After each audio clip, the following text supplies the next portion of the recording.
Sweet surrender as I love, serve, and remember. Coming from a place of love. Well, you can't get much more self-care than that, can you? When you just look out in the world and it's all about love. Beautiful song, thank you. And so self-care is our theme for June. And, as we kind of go into the official summer starting in June, right? School is just about ready to let out. We've got Pride Month going on. We got all of the activities of just leading into those hotter summer months. Today we have Jack out there doing his Beatles review in the Livermore Center, Town Square. So there's just all kinds of things that come and pull at our time and make it a lot harder to just take care of ourselves. So when we take that moment to just go within is one of the ways that we can just quiet our minds and recognize that spirit within, the God within, the love within. It's when our lives do get so very busy, though, that it's difficult to practice self-care. We often unconsciously move from self-care to self-harm, where we eat foods we wouldn't normally be eating at all of the different barbecues. We try to put so much activity into a 24-hour period that we're often exhausted at the end of the day. Many of us get less sleep than we normally do, and just find ways that we're not taking care of ourselves. So for the month of June, then, leading into those summer months, is just about watching out for those tendencies to not honor this indwelling spirit, this God within this physical form that is taking up space in this realm, and to just recognize that we have the choice to take care of ourselves or not, and to recognize that that choice is always in front of us. Self-care is when we do those things that are specific to our unique selves. As the reading was talking about from John O'Donohue, may you have respect for your individuality and your difference. For some people, myself being one of them, self-care is when I stop doing and I just take a moment to be. That all the busy, hurry tasks that just occupy the day, I just consciously say, I'm going to step away from that. And I'm just going to spend an hour in the middle of the day in meditation, because it makes me feel good. Might also be a bubble bath or a Netflix movie at 2 o'clock in the afternoon, but something that just slows me down. Other people might be the exact opposite. I spend too much time alone. I spend too much time quiet. I'm going to go contact someone and go out to lunch. I'm going to go to a movie with a friend. I'm going to take a class. I'm going to get active. I'm going to go for a walk. I'm going to join a gym. I'm going to take yoga. We know within ourselves what self-care looks like for us. And it may not be what it looks like for everyone else. It's not about judgment. Because so many times, it's that I should be. There's no should here. There's no should here. We know within our own heart what is necessary for our greatest good. I heard a phrase just this past week that I just absolutely fell in love with. The question came up as, how do we know when it is our intuition? How do we know when it is God that is speaking to us, when it's the divine message? How do we know when it's odd and when it's God? And I said, oh, that's beautiful. That's beautiful, because we don't always know. And yet it's that same kind of a question, how do you know you're in love? You just do. You just do. There's that sense that this is what I need to be doing at this moment in time. And there are other senses that said, I'm just really too tired to do this, but I have to. So we do it anyways. That's not self-care. So when you feel that sense of obligation, know that you are not in that mode of self-care. Now, I had that lesson driven home to me so strongly several years ago. My brother was in the hospital for some intestinal issues, and it was pretty serious.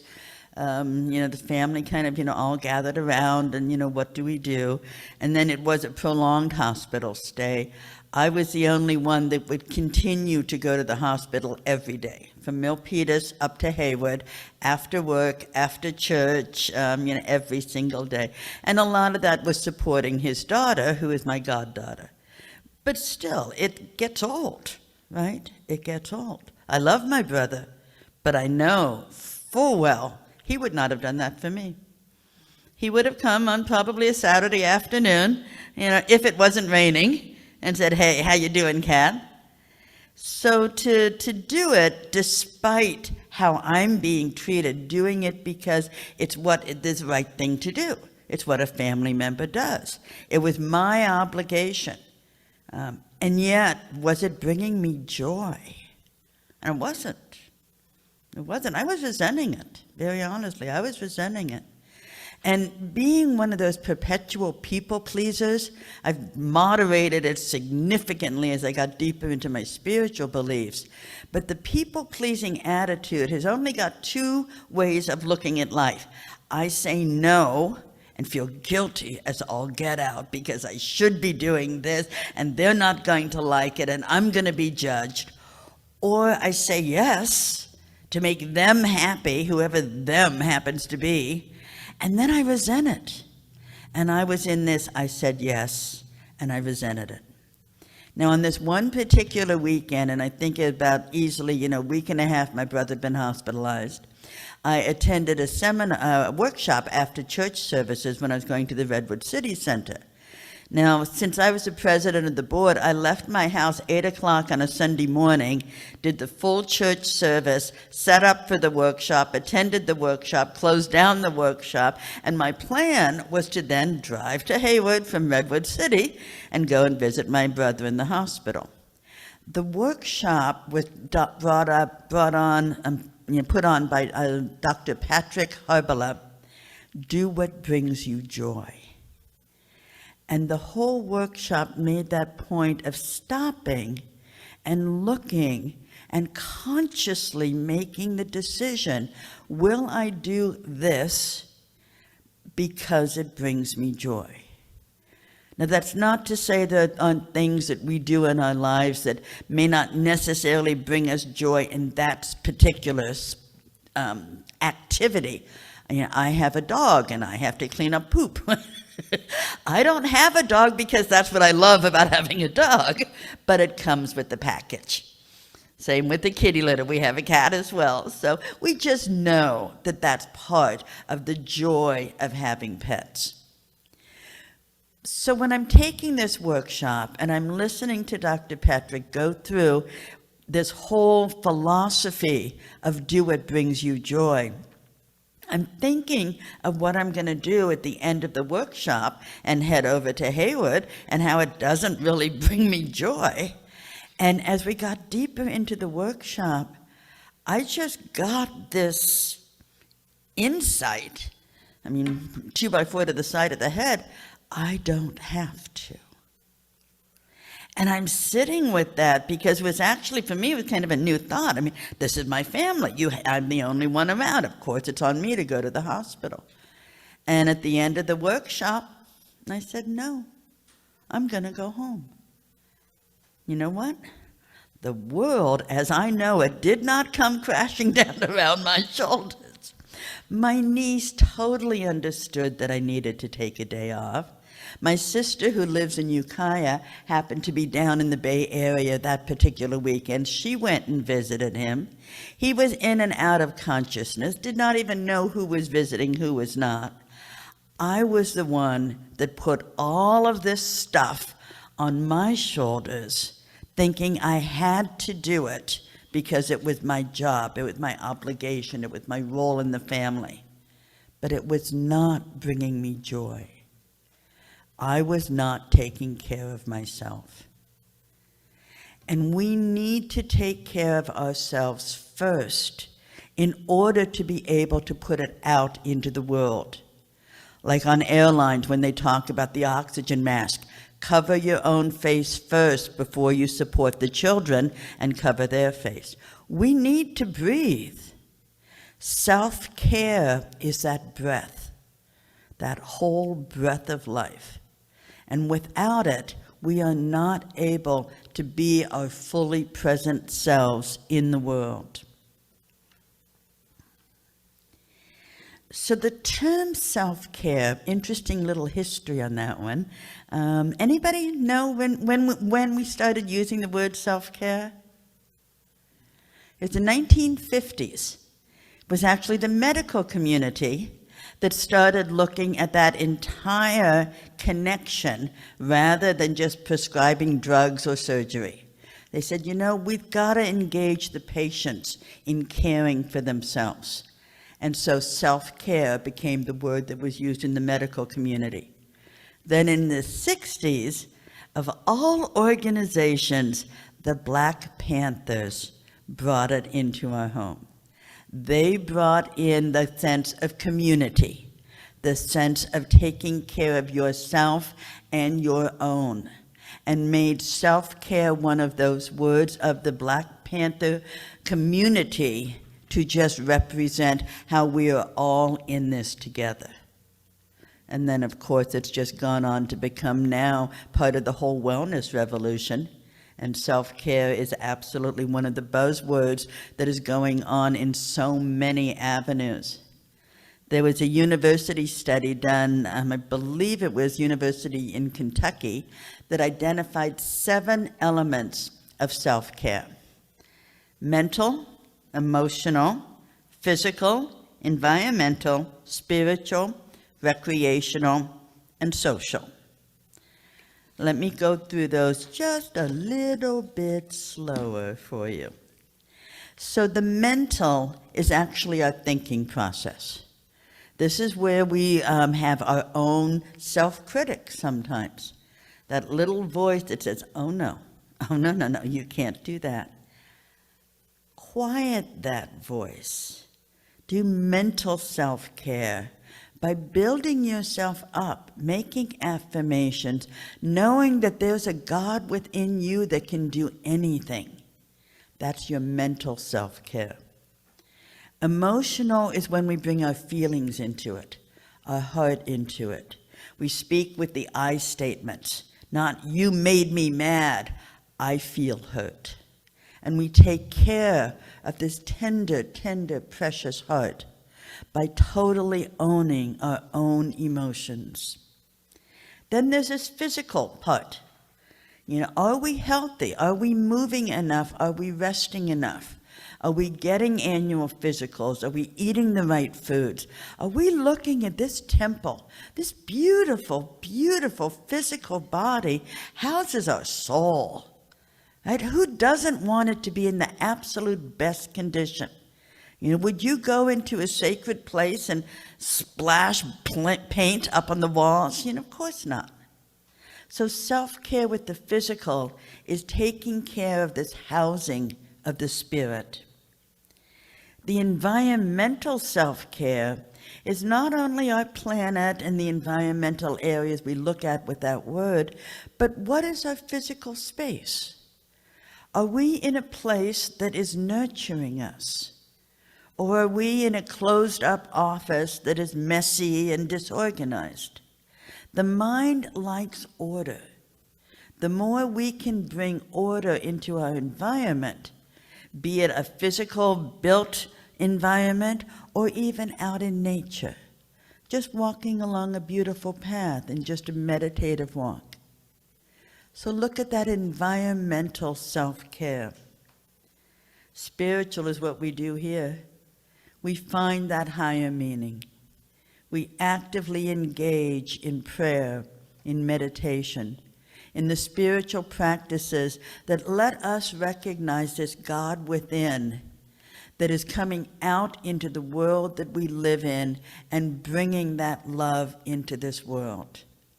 The spiritual self-care. Recreational is when we just go out and do something.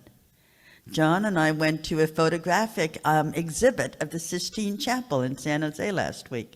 So much fun, so much fun. And then social is when we gather together in fellowship in any which way. It's taking a walk with Chit, going out, onto the trails here in Livermore. It's coming together on a Sunday morning and hanging out before service and after service. It's joining different organizations that support who you are and bring you a sense of community, a sense of the fellowship of life, a sense of the oneness of who we all are. So these are the 7 elements of self-care: mental, emotional, physical, environmental, spiritual, recreation, and social. Doesn't it sound like a wonderful life? To live that life with all of these things? And honestly, it can be hard because there are pulls and tugs that go on throughout our lives that pull us in different directions. And there's no one of these that is any more important than any other. And yet some of us were not always brought up to think that self-care is important. Other care is more important.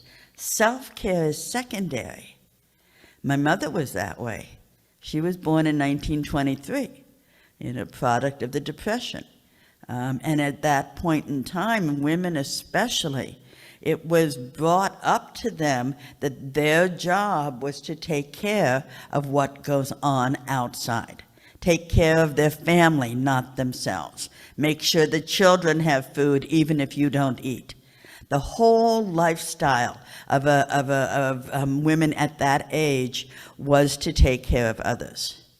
And that was how my mother was. Everything was about family. Now, when she turned 75, she'd always loved art, just absolutely adored it. So we decided to go to Spain together so she could see a Picasso live before she passed.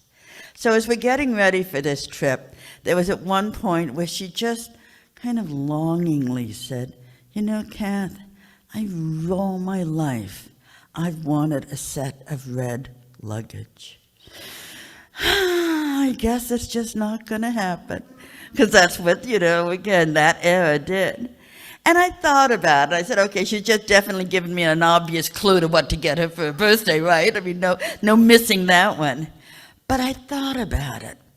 And the bigger gift would be to talk with her so she felt that she was worthwhile to go buy herself a set of red luggage. Yes, she had a perfectly good black set. It had all the different sizes, and it was Samsonite, it was sturdy, and ugly as all get out, right?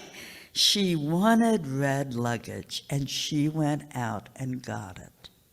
Because she got that she was worth it, that she deserved the best in life. And this was not a big deal, right? I mean, if anybody deserves a set of red luggage, it's someone on their 75th birthday. And yet we often don't give ourselves those little treats in life. We don't always think we deserve them. We don't always feel that this is the right thing to do. We should be taking care of others first. It's like that oxygen, right? You've got to breathe. You've got to take care of yourself to have that wellspring of source that you can then go and feed out. Because if you don't have it in yourself, it's really not effective what you're trying to do out into the world. Like Yoda says, do, don't try.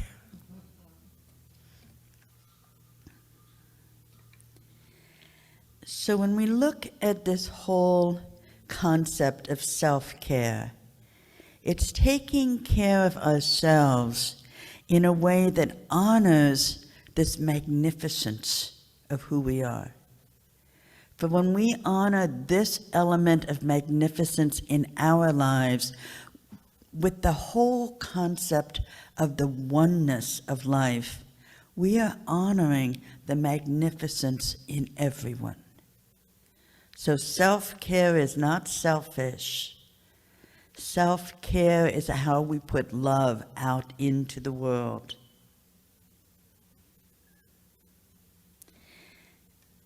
Now, the other side of that, though, is those who take the whole self-care into a life of indulgence. And that's not what we're talking about here. This is balance, right? The universe loves balance. Bring it in, feed yourself, circulation, put it back out, get fed by what's coming back to you, which then feeds you and your self-care and allows this circle of life to just continue on. You know, we're doing a class on Wednesday nights now called Roots, which investigates the roots of the science of mind teachings that was founded by Dr. Ernest Holmes back in, I guess he wrote his first book in 1927. Mrs. Curtis, Emma Curtis Hopkins, Mrs. Hopkins, looks at the word good as being synonymous with God. She goes, there's a greater good for me, a greater God for me, and I ought to have it. That's one of the affirmations that she puts in throughout all of her writings. And when you stop and think about it, there's a greater good for me, and I ought to have it. I deserve it. This is my birthright. This is my magnificence that I am claiming for my own. God the good is all there is. There's a greater good for me, and I ought to have it. The second part of this is to name that good. There's a greater good for me, and I ought to have it. Health is my good. So just take a moment. What is your good?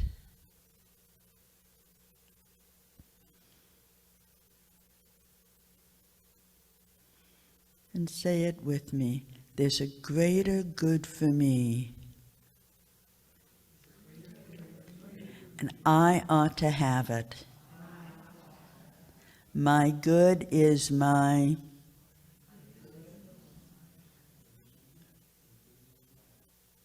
And so it is. Now, that's not to say that this is easy to do, right? We can make these affirmations, we can do our prayer work, we can keep our mind focused on self-care, and we can still have some problems that come up. It's about how strong our desire is, how much fire we're putting into what it is we're saying. If you look at some of the greats in our history, we see that not only did they achieve great deeds, they had the most phenomenal failures ever. Babe Ruth, we all know Babe Ruth is a home run king. He also was a strikeout king.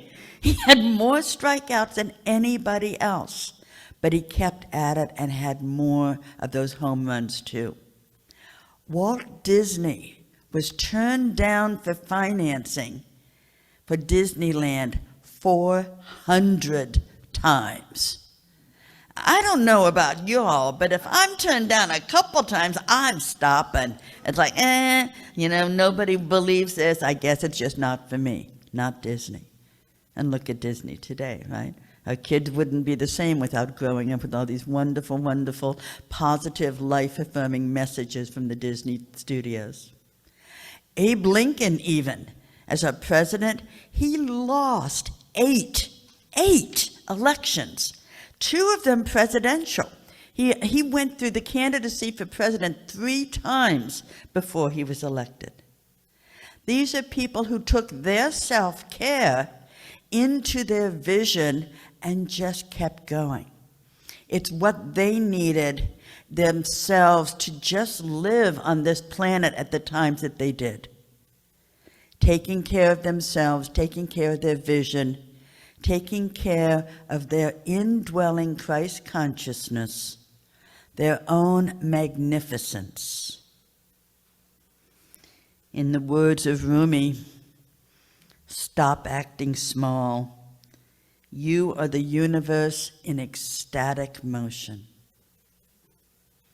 Let us pray. As I just take this beautiful, deep inhale of life, of love, of self, and know who I really am. Know the spirit within me is the same spirit that has created the very cosmos and has left that little bit of itself in everything it created.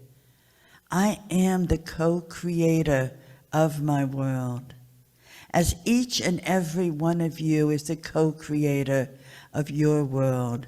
And this spark of divinity that has been left by our Creator unites us into the oneness of life. So that as I take care of myself, I have all of the tools necessary to put that care back into the world and to care for others in the same deep, meaningful way that I care for me. This is the spirit in me, acting as me, acting through me, for spirit is me. I feel this deep in every cell of my body and just say, thank you, Spirit. Thank you, Spirit. Thank you, Spirit. And I invite all of you to join me as we say together, and so it is. I walk in God in all I do. I walk in God in all that I say.